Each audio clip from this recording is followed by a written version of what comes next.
Okay, we can start. Good day, everyone. My name is Salim Suleiman Sani, and I'm the Programs Associate at the Africa Blockchain Institute. Um, it is a great honor to welcome everybody today for the session of World Health Day celebration, uh, which is titled Leveraging Blockchain for Advancing Resilient Global Health System, based on the theme Building a Healthier World for All. And here is our agenda. Uh, I'm going to introduce the program as well as the speakers, and then we have the moderator session, or let's say the panel session. Then we have the Q&A and closing remarks from Tomilola Boinde, the head of marketing and communications at Africa Blockchain Institute. I'm quickly going to do the guest introduction. We have Jim Nasser, who is the CEO of EXA Incorporation, where he builds verifiable AI and decentralized healthcare data solutions. He co-leads the Coalition of Decentralized Health and Life Sciences and serves on the board of the Cancer Awardees Trust. He previously served as Chief Software Architect at the Centers for Disease Control and Prevention and held leadership roles across health and tech firms. He has advised initiatives like Pharmalasia, mentored startups, and served on multiple boards. Our next speaker is Dilali Atifo, a global health executive, speaker, and faith-driven entrepreneur, advancing health equity. She's founder of R8 Collective and former North America Executive Director of Drugs for Neglected Diseases Initiative. She has served as COO of a genomics-focused health tech startup and held senior roles in a multinational biopharma company. Dilali holds degrees in biomedical engineering and biotechnology, an MBA, and certificate in health economics and fintech. She's also a PhD candidate right now at Georgetown University. And our start speaker, who is Brigitte, Dr. Brigitte is a physician, researcher, and an author focused on healthcare, technology, and economics. She developed the Vital Economy, a framework centered on human well-being and long-term societal health. She's a strategic advisor at Next Cubed and has worked with founders across Singapore, Korea, and North America. And then the moderator, who is Rashida, a public health leader with more than 10 years experience advancing health systems, equity, and climate focus here across Africa. She has led UHC, WASH, and sustainability initiatives and served in state health insurance leadership. At ATO Climate Educate, she drives campaign partnership and leadership development with a focus on digital health and blockchain system.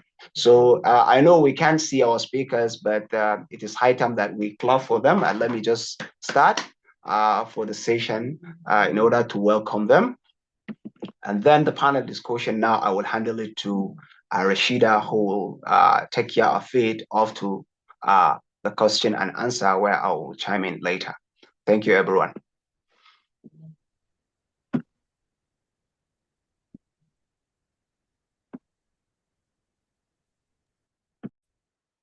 Right, thank you so much.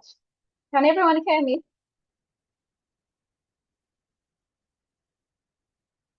Yes, we can hear you. We can hear you. Yeah, we can hear you. Thank you so much. Thank you so much for the lovely introduction. Good afternoon, good morning, good evening. I understand here in Nigeria it's afternoon, and with Jim and Dilali is good morning. So, good morning, good afternoon, good evening, wherever you may be. And you're welcome to the official World Health webinar. And this is hosted by the Blockchain Health Tech Working Group under the African Center of Excellence in Blockchain Research and the Africa Blockchain Institute.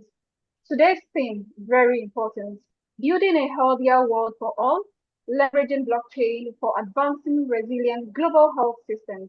which aligns directly with the WHO 2026 focus on strengthening health equity and resilience.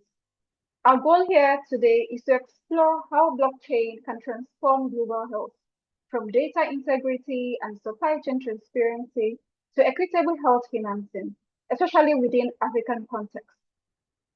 Um, I'm so honored to be moderating this session. And I have my distinguished panel. They are leaders, they are people who inspire a whole lot of people, and have done so much in both technology and global health. And join me in welcoming, even though they have been introduced, I'll just do a bit of introduction. Join me in welcoming Dr. Brigitte Kinus, architect of the Vital Economy and Care 2023 and Vital Economy 2026. Also, you can send a virtual clap. And also, I have Mrs. Dilali Atiogbe Atipo. She's a global health executive leader, founder of R8 Collective, and advocate for equitable access and innovation. And I have Mr. Jim Nasser, is the CEO of Equa and former chief software architect at the CDC and pioneer in verifiable AI and decentralized health data. Wow, I think it's a whole lot, and I'm so honored to be in the midst of these leaders. And together, we will unpack how blockchain can help us build systems that are not only secure and transparent, but also inclusive and sustainable. So I'm going to start because a lot of times people sometimes confuse AI blockchain. Is AI same thing? Is blockchain? Is AI and blockchain, are they the same or are they different? And these leaders will be helping me to unpack these different terms that we'll be talking about today. So I think I'm going to Dr. Brigitte. I'm not sure Dr. Brigitte is on the call at the moment.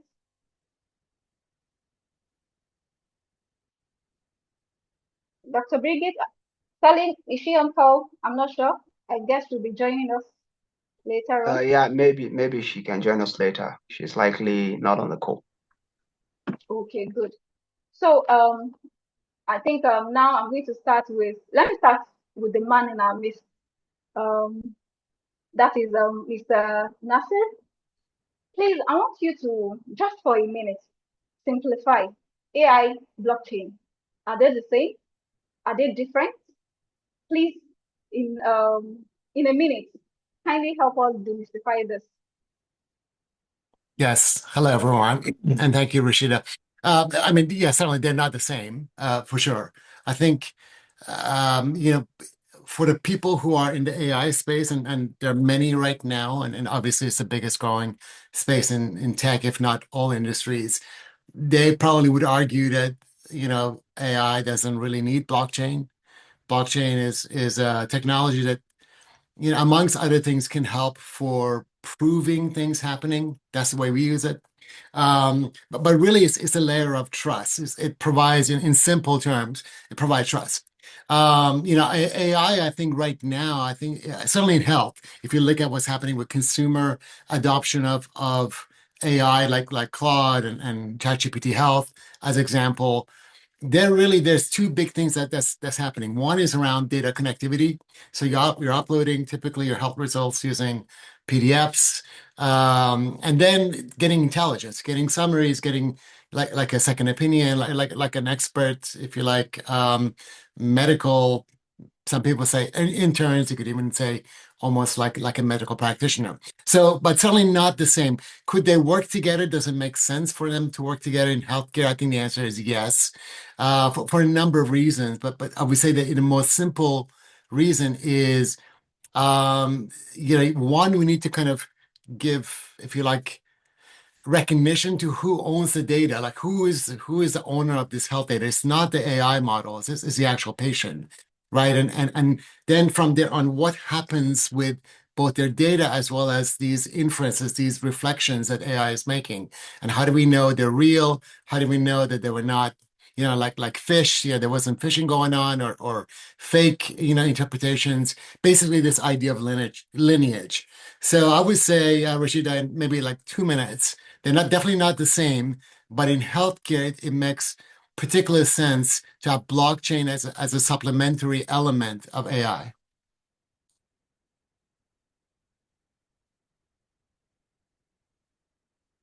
Did you hear me? No. Yes, I did hear you. Thank you so much. So I'll move over to Mrs. Dilali in a minute. Can you give us your own version of AI, blockchain, differences, similarities, or can they work hand in hand? Thank you, Rashida. I mean, I don't know if I would add too much to what Jim just shared.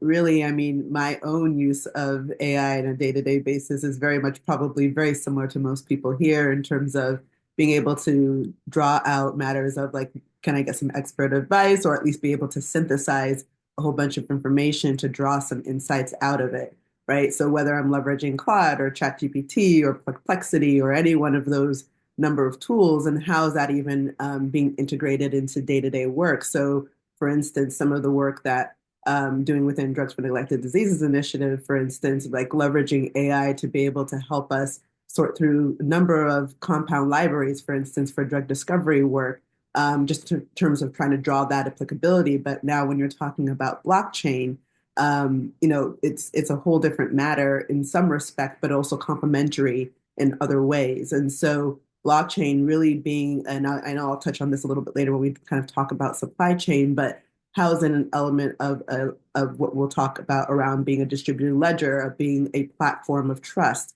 a record, right, that facilitates a level of ownership and traceability and being able to have a immutable form of your data. And how does that engender trust? How does that provide ability to be able to look at something from end to end? And I think that there's a power in what we can look at in terms of blockchain, in my opinion, when I try to think about it as the rails, as the infrastructure that's underneath, and AI in some ways, depending on what sort of use cases you're using it for, can be sitting on top of blockchain and being able to use that in a number of different sort of use cases to draw insights from the data that you might have stored on a blockchain. But that's kind of how I kind of picture it and architect it. And certainly from what Jim has shared, especially around the technical pieces of it, I think are critical and important.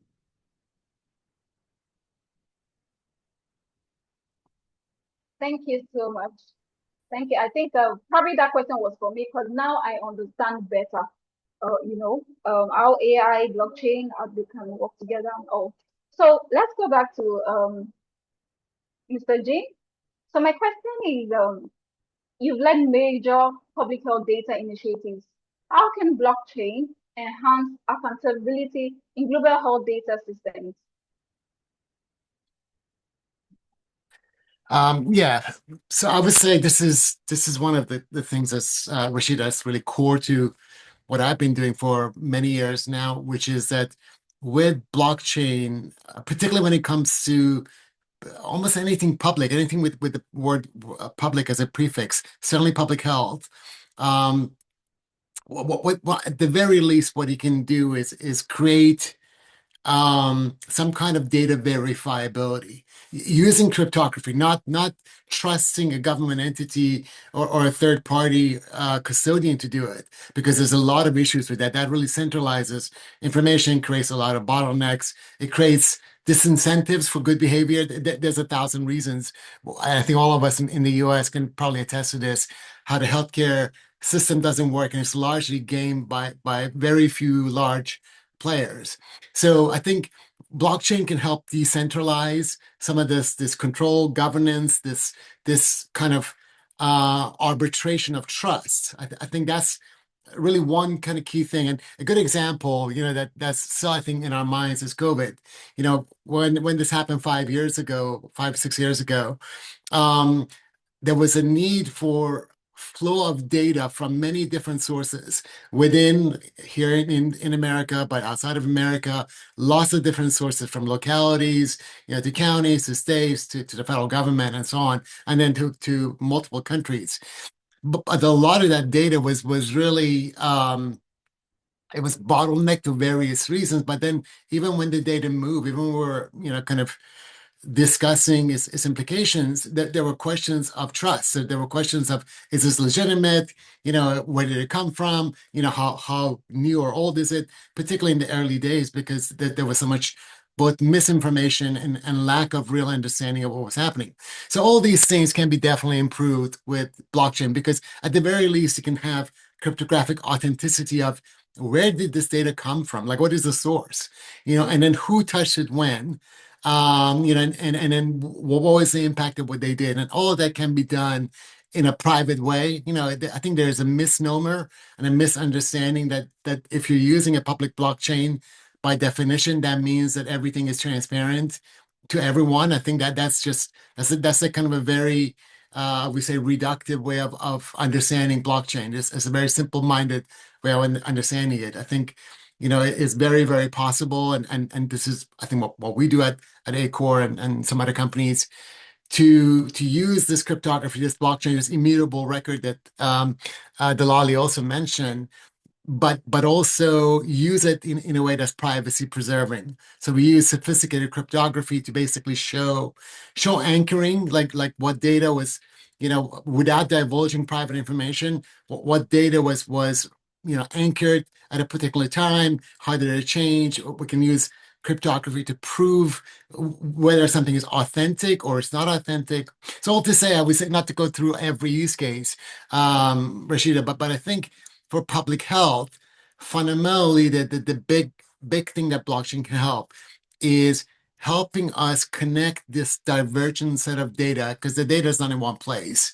And it's totally unrealistic to have one gigantic data ocean to put everything in it. That's just not, that's a foolish way of thinking about it. So assuming the data is going to be siloed all over the place, how do we make it all kind of orchestrated, work together, help lead to better results, better recommendations for the citizens? And I think that's what blockchain can do. It can do it, with privacy preservation, and it can do it with consent preservation. I think that's another thing that is largely lost when we're dealing with healthcare systems where a consent isn't can't really be traced to specific events. You may go to your doctor and you provide a consent for a basic annual review, but then that could be used years later for some other purposes. So consent tracking, these are the kind of things that I think blockchain can really help with. And then when you look at the scale of global health, for instance, fast-moving infectious diseases, where you need to have early warning on a public syndromic surveillance system, that's really where you see the power of blockchain, because you can a lot more trust in where is the data, how is it moving, how is it changing, who is really providing feedback about it, and things like that. Thank you so much. That was a whole lot to unpack.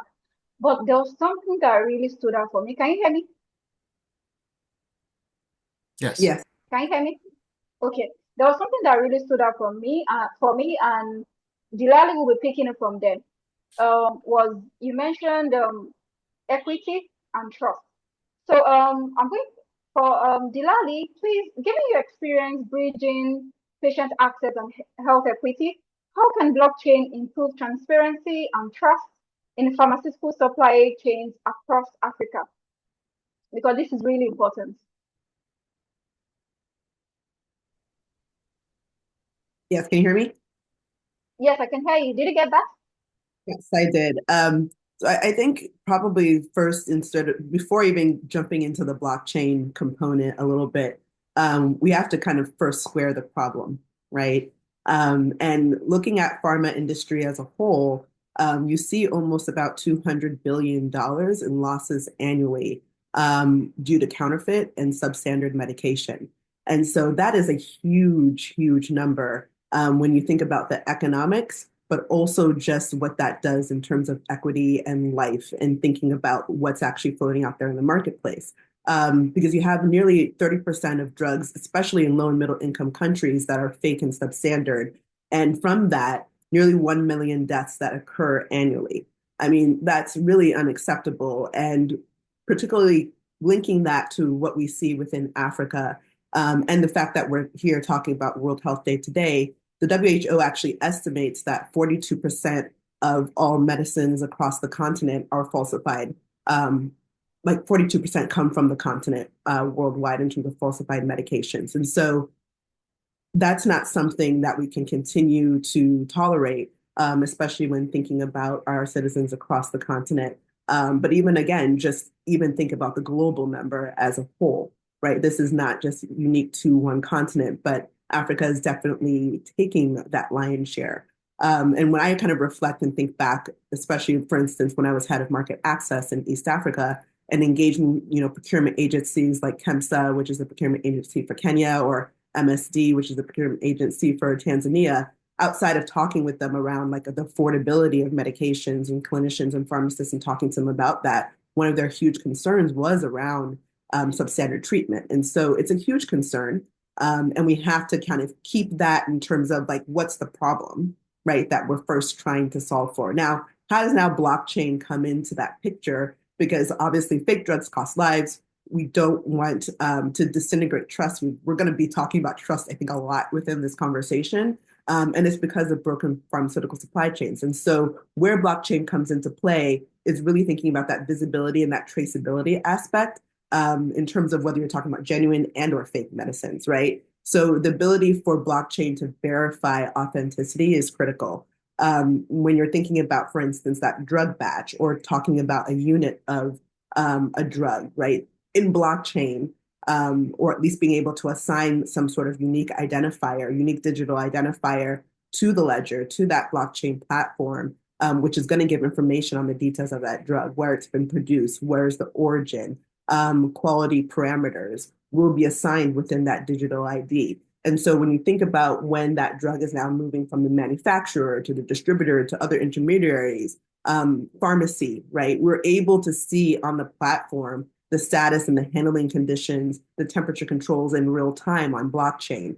And so you really want to be able to have authorized stakeholders, whether again it's the manufacturer, it's all the way to the end user, where that patient even, but particularly probably the pharmacy that they're dealing with, has access to understand, what was the history of that drug as it moved through the supply chain. And so it's able to help us in terms of catching any sort of break-in, and it helps us to see and become more visible and traceable in the process. And we're already seeing how this technology within blockchain is being able to be utilized with some of the regulatory bodies. And so, for instance, NAFDAC, so the Nigerian FDA and control, which is one of the big regulators, is the regulator within Nigeria, recently had put in place about a couple of years ago a whole thing around pharmaceutical products and traceability regulations and guidelines. You're seeing, for instance, Rwanda put in guidelines just last year in 2025 around doing full blockchain compatibility and compliance that's expected to be in full compliance for all suppliers by 2027, 2028. Ethiopia FDA also did a blockchain based traceability system that's now mandating, for instance, compliance to be actually done by end of this year in December. So you're seeing these regulators put in, much more work that needs to be done around traceability, seeing how suppliers get on the same page so that they're able to really be able to have more effective medications, standard medications, not substandard, not fake medications that are easily coming into the system, right? And you also have, for instance, also some companies as well too. So startups, and they're a little bit, I think they've started probably in 2016, but RxAll is a very good example. For instance, it's a Nigerian-based startup that actually has a scanner that they use for AI and blockchain together. Actually, we're talking about that combination a little bit earlier to verify drug authenticity at a point of care. And so you're seeing this start to come up, but obviously much, much more needs to be done. I think there's tremendous opportunity in, the AU regulatory body with having the African Medicines Agency now really start to take up. And because some of these things we can't deal with them just within countries.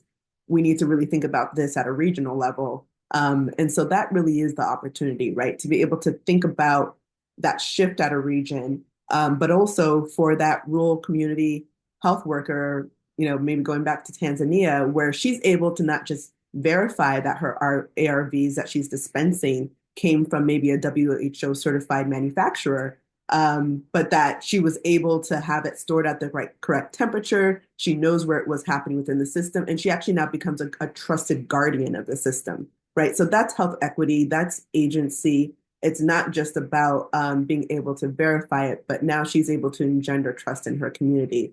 And I think that's really part of like how blockchain doesn't just fight counterfeit drugs. That's not the only purpose, but it's about also fighting a trust deficit that costs lives, that costs billions of dollars across the continent. And how do we switch that and turn that paradigm and that story around? Thank you so much for that robust discussion. So moving back to Jim, I know you've had lots of experience at the CDC and in decentralized health tech. What are the biggest technical and policy barriers to implementing blockchain in public health infrastructure? Because I'm sure you must have encountered one or two of these barriers. Can you please expatiate on those barriers in policy making and for blockchain? Yeah, certainly, Rashida. So I would say that there's a little bit of a good news, bad news on this, Rashida. I think the good news is in terms of technical barriers these days, really, they're insignificant barriers. It's not like a few years ago where there were a lot of concerns about things like scale. I think, you may remember a few years ago, anybody talking about blockchain, they would have been talking about scale and gas fees being very high and, things like this. I think those are not really real issues anymore. I think there is for sure an issue of integration on the technical side. Healthcare is full of legacy systems, many of which are proprietary systems without real open interfaces, that they're not what we would largely consider as modern API-driven interfaces. Though there is some improvement in this space. So there's an integration question. Again, though, I would say the good news here, just like we're seeing with this direct-to-consumer interaction with health data, is that AI can be a real enabler. So, somebody like me a few years ago would have been talking about, all kinds of interoperability projects and FHIR and things like this. And that's still relevant. That's still necessary to build systems that are by design interoperable, have open APIs. However, if the only objective or if the only objection was data connectivity, we can use AI now and we could do it in a really fast, and largely very, very reliable and accurate way to do that data connection. So I would say on the technical side, just by and large, not a lot of real issues other than things that I think most sophisticated organizations probably would have dealt with already with any kind of distributed system. Any kind of decentralized system, distributed system is by nature a little bit different to a centralized system, right? Or cloud-based system. But those are not things that I think are kind of terminal issues. However, talking about this is the bad news, on the good news, bad news. When it comes to kind of like the policy or governance or acceptance of blockchain in public health or healthcare settings, I think we still have a long ways to go. I was actually really, Delali, I was very pleased to hear some of the things that you were describing, in terms of some of these forward-looking ministers of health in Africa pushing for and hopefully enforcing blockchain transparency and at least in the pharma supply chain space, if not, across for patient data.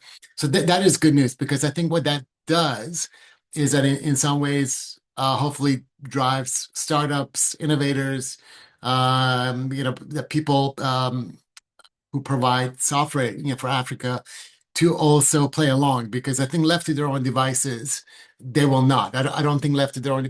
That's the evidence, right? Left to their own devices here in America, without real enforcement on, for instance, proving patient data sovereignty. The EHRs continue to do things in a proprietary way. They certainly are not volunteering to do kind of public anchoring of data or data verifiability type things that we had spoken about. So I think having some kind of policy in place driven at the highest level is really important. Some of the work that we do is with European companies, and in Europe there is this law that was enacted last year called the European Health Data Space, and at the very core of it is about data sovereignty for the patient. And then it really implies, without necessarily saying blockchain, but it implies having some kind of a mechanism, infrastructure that allows for um, kind of basically proving, or at least in some kind of auditability, tamper-proof auditability for how data is being used, how patients' data being used, and who is using it. So those are really positive things, Rashida. I think that's having kind of at the highest level of a country or a continent or a group of providers, having these kind of policies is really helpful. My personal hope, and I'm not sure if it's necessarily something that we're seeing enough of just yet, but my hope is that at some point regulators are going to be alarmed if they're not already, but I don't think they are. I think it's something they really see the blind spot on this, but they will become very, very alarmed on impact of direct-to-consumer help AI on privacy and sovereignty and all kinds of unintended consequences of that.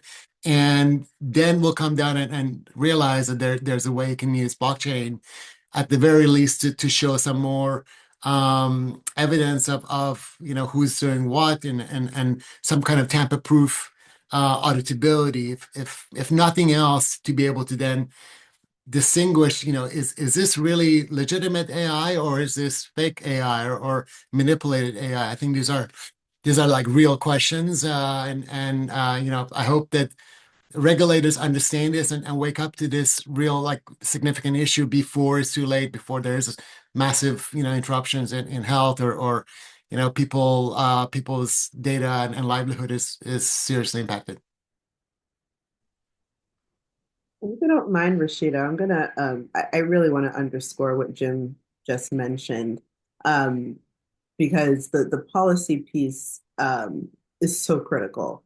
And I think the opportunity, but also the challenge, as Jim rightly pointed out, is it's in some ways regionally dependent because we're talking here about very well entrenched systems. If you're talking, for instance, about North America or the quote unquote West or however you want to term it, and these parity systems, I mean, there are forces in some ways that want to hold on to that data, right? We're not used to, as a society, having any sort of data stewardship and ownership over our own data. And so when you have systems that have been legacy, that have been in place, I mean, you still have within the US some doctors' offices that step back, right?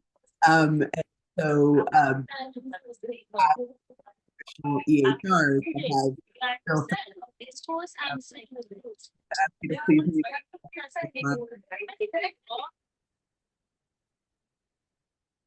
thank you.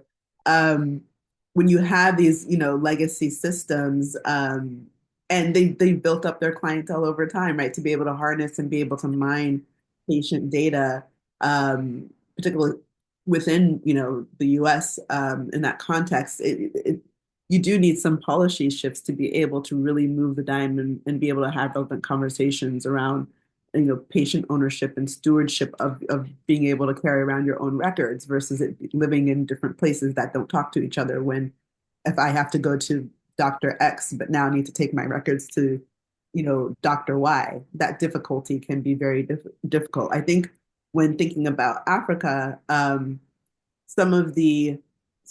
are definitely some well-structured EHRs, but as a whole, there's the ability to leapfrog. And I think that's also the opportunity where, we've been dealing with age-old problems around, whether you're talking about counterfeit products themselves or other use cases in terms of applicability for blockchain use. But because some of these entrenched legacy systems aren't in place in a way that's super entrenched, has been used for decades and decades and decades upon end, that's where hopefully Africa will be able to make some strides from a regulatory, from a policy perspective that might actually in some ways be faster than you might see in some other parts of the world, just because you're not dealing with certain systems that have existed for a while. So it's just something I wanted to kind of point out there. And I don't know if Jim, you would add anything to that, given what you've also viewed, but I Yeah, just thought it was important. no, I think you're totally right, Delali. I am personally, and we're really investing in this ourselves, trying to put our money where our mouth is. Really, just optimistic that Africa actually is the frontier of innovation when it comes to, for instance, blockchain, auditability, verifiability, and things like this for healthcare. If for no other reason, Delali, that I think you know, we don't, Africa does not need to go through a linear progression from where, where health records are right now, largely maybe not digitized or certainly not interconnected, to kind of like where maybe America is. I think you can actually totally leap forward, and we can build systems that are much more private by design, much more, kind of like data focus on data sovereignty and auditability, tamper-proofness, AI proofness, crypto resistant. We can do all that right, not crypto, I meant quantum. So we can do all that right now. We don't have to, if Africa does not need to take, another 40 years to get there, right? I think, and also, honestly, I feel like in America, there are kind of inefficient market forces that really impede innovation, and it's largely to do with the legacy that we have, with the lobbyists and the political power that stops like common sense innovations that are consumer oriented. It's not that difficult to enforce, for instance, a patient health ID for every patient in a country. However, in America, after 50 years, 60 years, we still don't have one, and there really is not a good reason for it, right? So anyway, I'm optimistic. I definitely echo what you said.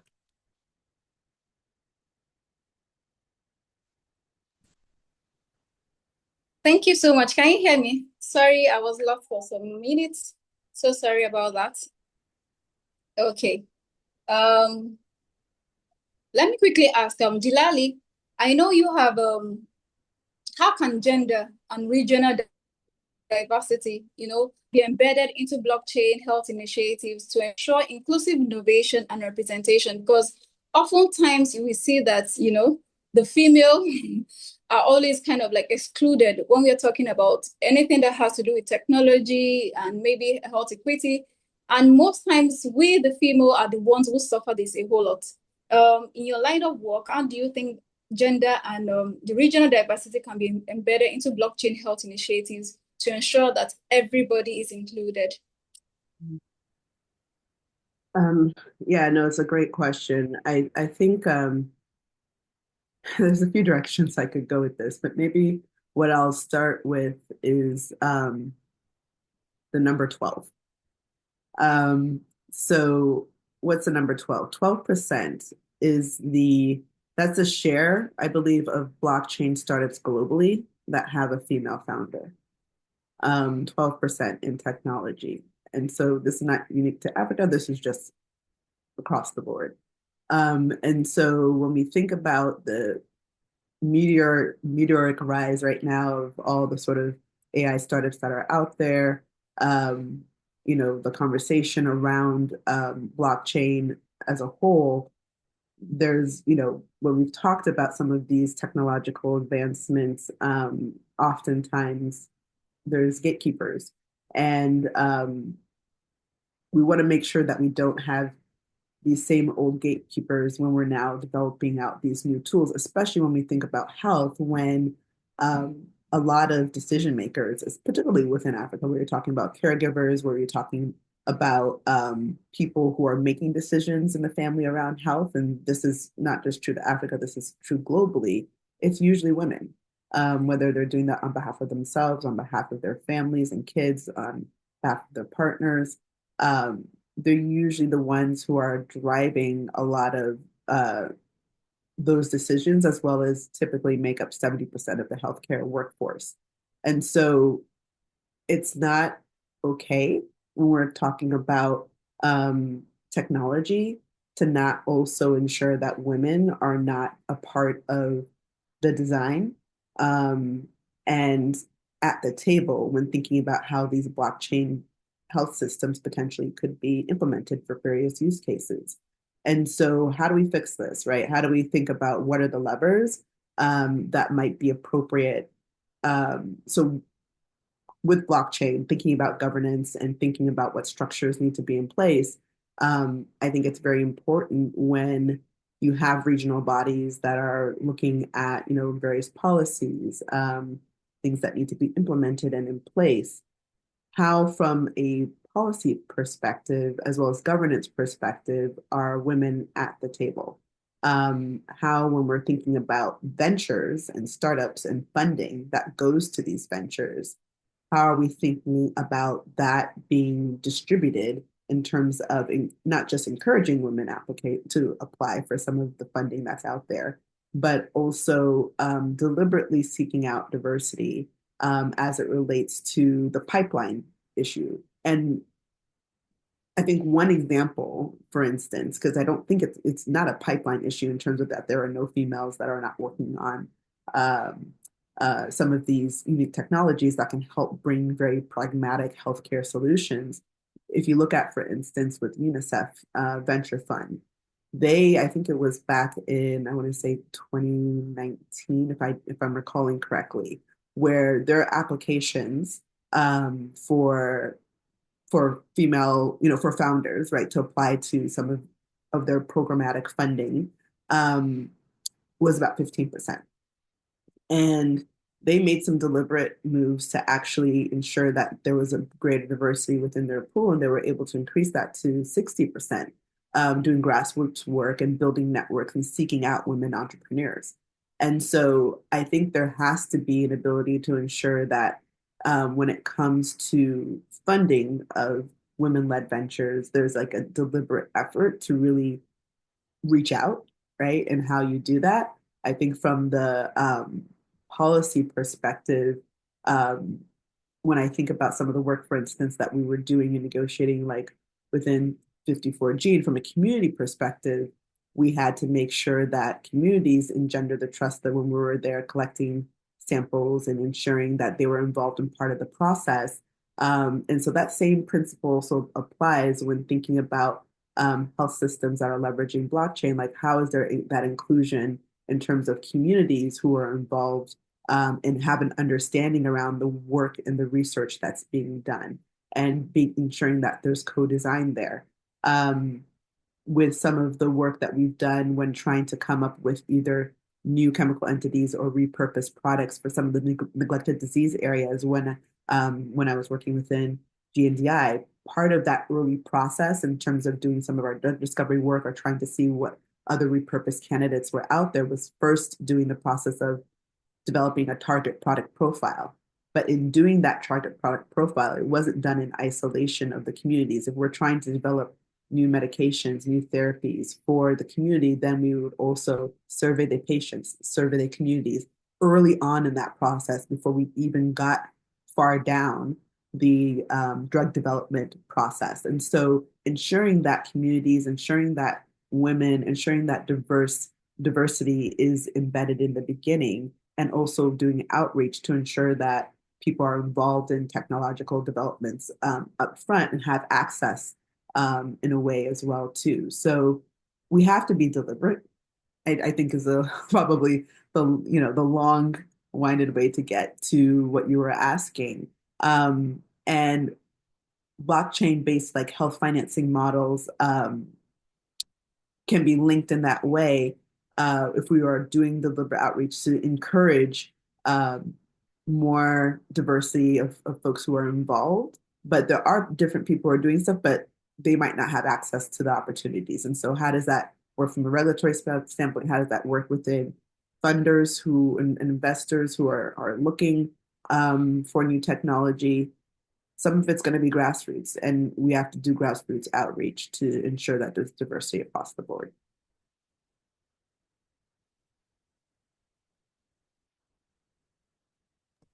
Thank you so much. Thank you so much for that. My last question, last before the last. For Nasir, can you hear me? Hi, Jim, can you hear me? Yes, I can hear you. Okay, so how can decentralized technologies like blockchain and AI work together to strengthen resilience, because resilience is very important. And of course, responsiveness in global health emergencies. Yeah, certainly. I think this is the opportunity, Rashida. I don't believe right now that is the case. To be clear, I think if you look at top 100 startups in AI or more, or even top 1,000, I would strongly doubt even if 1% of them is using a blockchain as part of their solution. I think this kind of using AI to be faster, more productive, get more intelligence. That's really the objective at the minute. And yeah, that's good. I think in some ways it's captured people's imagination, even in healthcare, even in public health. However, I think that there's a very, very kind of important element of all this, and we've kind of talked about it, but it's largely to do with governance and I'm not control is maybe pushing it at the very least monitor the ability to monitor. I think that is totally missing. I think right now, if you look at AI, it's very much centralized. So we've got three or four big companies led by three or four, multi-billionaires who essentially control everything. They control the models, they control the compute, they control the inference. That So that's really not a good thing, I would say, for anyone. Certainly not good for in context of healthcare and driving equity or driving kind of true power to the people. I think is in many ways it can become another variation of this wealth care problem that we have, certainly in the US, but I think across the world where healthcare really is either sick care or is wealth care and not actually healthcare. And I give you like another example. Um, I think that there's a significant focus now on alternative or novel therapies for health. The longevity space has been driving a lot of that. There's a lot of like alternative of studies and practices that have been investigated. However, if you're, if AI, essentially is controlled by one or two or three or four highly incentivized parties, you can easily see that becoming biased. You can easily see, if pharma was largely funding anything to do with health AI or like the biggest lobbyist behind it, you can kind of see where that would maybe drive outcomes. So all to say, I think really we kind of need to think about blockchain as even for the consumer as a way of at the very least showing lineage, like where did things come from, and can we trust them? Can we, whatever it is that the AI is telling us, or whether it's some kind of a chat interface or video audio or things that that we need to really intellectually kind of analyze, such as if it's if some image, like it's making a prediction or a video, is this really real? I think all those things, if we had some kind of cryptographic kind of anchoring throughout the cycle of data movement, not just at one point, I think that would be significantly better than and safer than what we have now. I think right now, by and large, we're taking people's word for it, right? There really is very little evidence that what we see on AI is necessarily true, particularly when it comes to things that are like should be evidence-based. I think that the other thing is all to do, like we mentioned it several times, but really it's all to do with sovereignty of data and sovereignty of AI, taking our data, like my health data, and using it to pool my data and improve third parties model without necessarily giving me any kind of incentive or acknowledgement or really just using my data at my consent and doing things with it that I did not consent to. So I think all of this in general, you could bundle under the banner of governance. I think this is really where the opportunity is, Rashida, is with blockchain for AI. I think it is really, really important that the folks who are in the blockchain space, these kind of founders, blockchain startups, and the foundations that they've started, but things like this, that they, kind of just take a moment to get their, head out of talking just crypto and just DeFi and try and make their technology more like real utility before honestly it becomes irrelevant. I think that if for those of you guys who follow the Web3 space and listen to the rhetoric, is much of there's much sameness to it. And I think that and Delali, you were talking about the 12% of startups in blockchain being female founders, which honestly I was actually surprised. I would have thought it's significantly less than that. You kind of have much of the same with the startups in AI. Is the leadership is much of the same. It's largely, kind of man or a young man, a white man. And I think it's, we have to, as a society, we have to really watch out for that. I think it's not a good thing. I think that diversity is really needed. And it's probably having some kind of governance and imputing more kind of just equity, if you like, for AI is probably more important than anything that's happening right now that we need to be doing in our society. Because I think I can easily see this that very, very, very quickly AI will become playpen of just 3 or 4 billionaires, and they will do more or less what they want to do with our health data or in general, and that's a really bad place for really everybody else. Thank you so much. Before we take now, I think I've started saying question and answer. I mean, some questions in the chat box. Before we take the questions, last words in 1 minute. 1 minute, Nasir. 1 minute, Dilali. What is one concrete step we must take in the next decade to make blockchain a driver for a resilient health system? In 1 minute. Nasir, you can go ahead. Then Dilali would take after you. Yeah, I mean, I think In very 1 quickly, minute. in less than 1 minute would be to let's bring in some more informed regulators who are incentivized to really drive equity, in the space and use blockchain as one of their tools. I think without informed regulators, we're not going to be able to accelerate this. Thank you so much. Dilali, please go Ooh. ahead.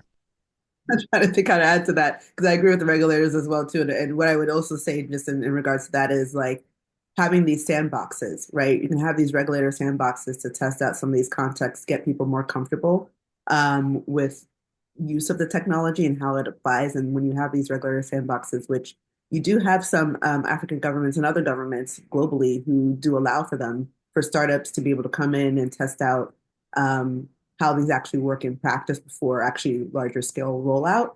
I think that's important. I have to say this also quickly as well too. I mean, I think also how do we make African communities also co-owners, right? So let's make sure we keep in mind the end users of these sort of blockchain health systems that we want to be able to be building on behalf of them. And so that means, getting back to that governance piece and really thinking about, the gender parity, the social parity as well.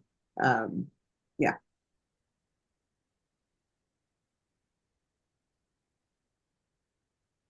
Thank you so much. Wow, I think it's been a very inspiring one for me and very, very engaging. Thank you so much to our beautiful speakers. You've really done justice to this topic. Probably the question.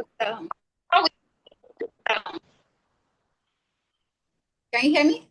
So before we take the question, I just say thank you so much to our speakers. You've been so wonderful. You've been able to find trust in health data. Now we are able to understand how to empower equitable access and enable collaboration. Thank you so much. Salim, over to you.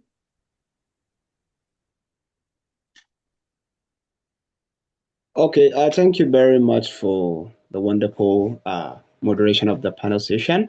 I think we do have only one question that I would like to read right now, which is likely going to be answered by Jim because it's related to the topic he discussed.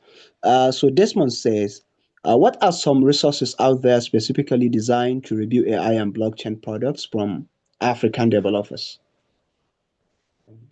Yeah, it's a good question. I think that I think that there are many when you're talking about, for instance, blockchain networks.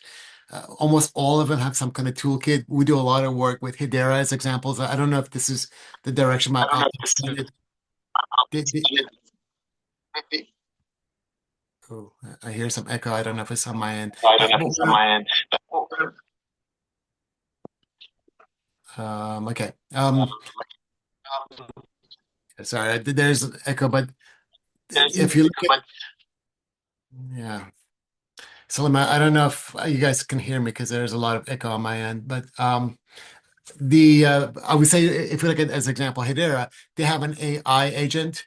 So you go in there, it's like an AI toolkit. They help you design kind of AI agents to leverage the blockchain kind of like natively as part of your data kind of verifiability or consent and things like this. So I would say that's definitely a starting point. If you look at there's a number of open source projects in this space that also provide these kind of toolings.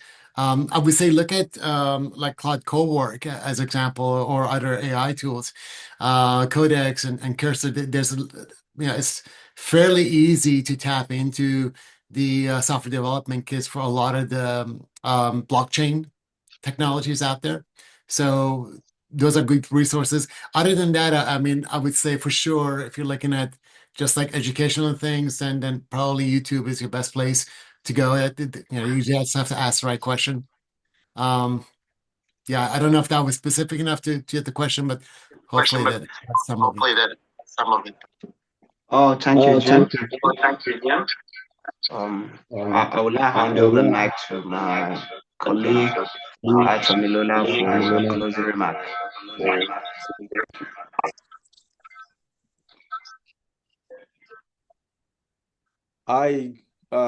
Good afternoon, everyone. I would like to appreciate our speakers, for taking out the time to be part of this conversation. It's something that is a conversation that is so critical at this point in time, because I mean the essence of technology is to harness it to better human systems, right? And most especially also to make the society better. And for us at the African Blockchain Institute, we have been so intentional about having these critical conversations because they are so critical at this point in time. So, but Jim, Nasil, thank you so much for the insight that you shared. And then Delali, I mean, I so much like how both of you came from different perspectives, and then we're able to meet at the junction, and it's been quite an inspiring conversation so far.